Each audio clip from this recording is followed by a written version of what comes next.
नमस्कार साथियों, आप देख रहे हैं केशव सिंह वॉइस। जैसा कि हम सब देख रहे हैं कि आजकल जो टीवी पर जो माहौल है वो धर्म और अधर्म का हो गया है। टीवी पर जो जो डिस्कशन है, जो प्राइम टाइम पर जो शोज किए जा रहे हैं एंकरों द्वारा, वो धर्म और अधर्म, क्योंकि हम सब जानते हैं कि आने वाले समय में 4 हिंदी भाषी जो कुछ राज्य या बड़े हार्टलैंड जो है जिसमें लोकसभा बड़े सीटें आती हैं, वहां पर चुनाव नजदीक है या यूं कहे दिसंबर में या कब होने वाले हैं। तो वहां धर्म और अधर्म की बातें अब चलने लगी हैं। जनता को मुख्य मुद्दों से भटकाना, जनता को मुख्य मुद्दों से भटकाकर किसी ऐसे मुद्दे पर डिस्कशन के लिए छोड़ जाना जिसका न ओर हो न छोर हो, वही धर्म और अधर्म।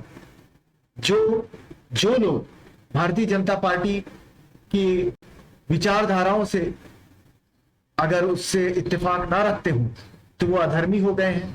कुछ साधु सो कॉल्ड जो अपने आप को साधु महात्मा कहते हैं, वो भी अब अपनी साधुई छोड़कर वो राजनीति के क्षेत्र में कूद आए हैं। उन्हें इससे कोई फर्क नहीं पड़ता कि देश की जो अर्थव्यवस्था है वो कहां पर जा हो, देश में जो बेरोजगारी का स्तर है वो कहां पर है, देश में शिक्षा का स्तर है वो किस तरह का है, देश में जो एजुकेशन और हॉस्पिटल्स वगैरह के लिए जो सुविधाएं होनी चाहिए वो कहां पर है। तो वो सारे उनसे कोई मायने नहीं रखता। किसान आत्महत्या करें कोई मायने नहीं रखता, मायने रखता है तो धर्म। अब ये धर्म होता क्या है?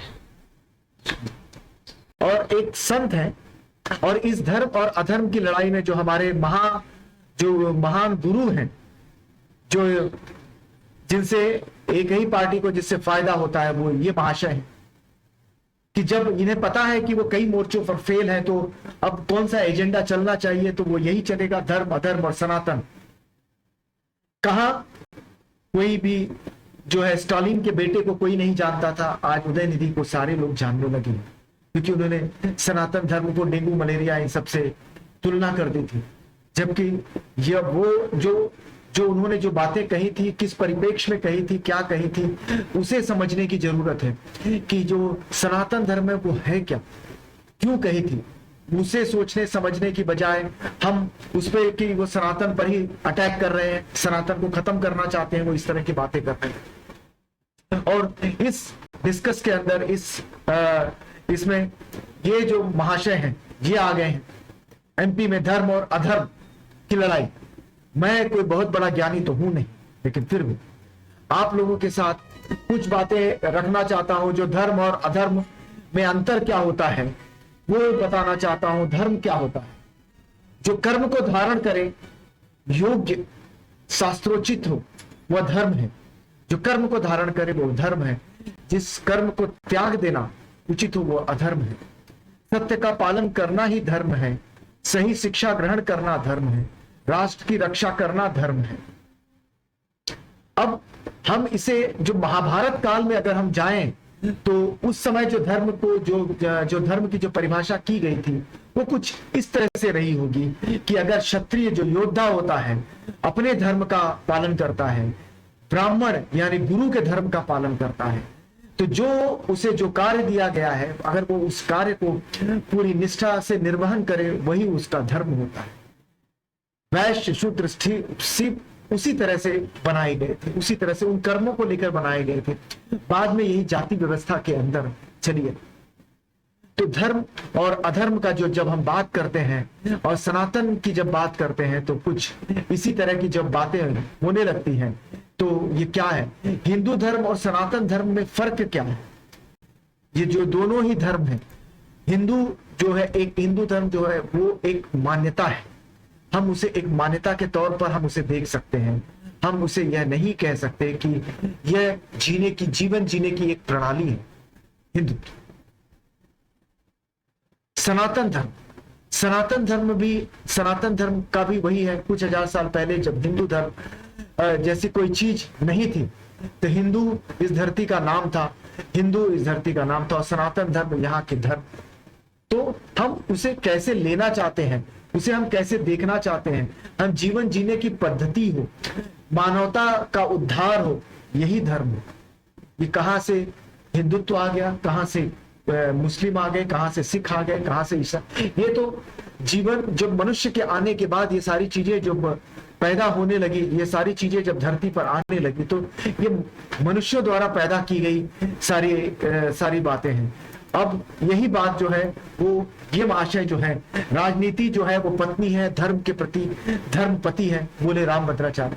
जो रामभद्राचार्य जो रामायण के या कई वेदों के बड़े अच्छे ज्ञाता हैं, लेकिन मैं इन्हें मेरे सिर्फ इतना ही मानता हूं कि वो एक ज्ञानी है।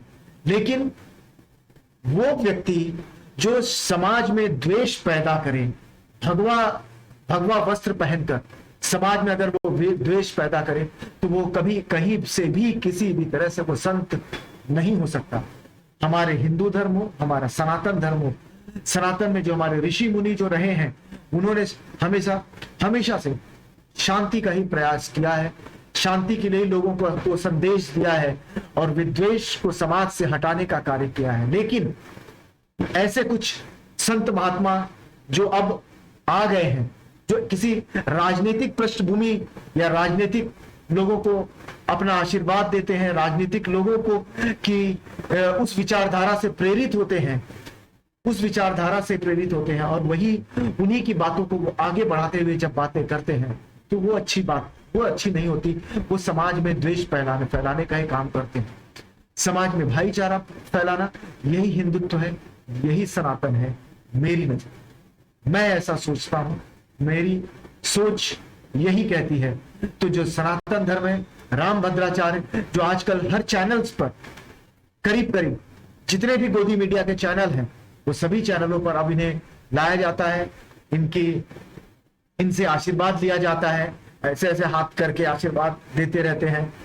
तो ये इनका अपना काम है, वो उनका काम है। उनकी भी दुकान चलनी चाहिए, लोग आते रहने चाहिए, क्योंकि यहाँ पर इस देश में बहुत से ऐसे लोग हैं कि जिनके पास करने के लिए कुछ नहीं है, तो कुछ तो होना चाहिए। तो वो यही कार्य कर रहे हैं।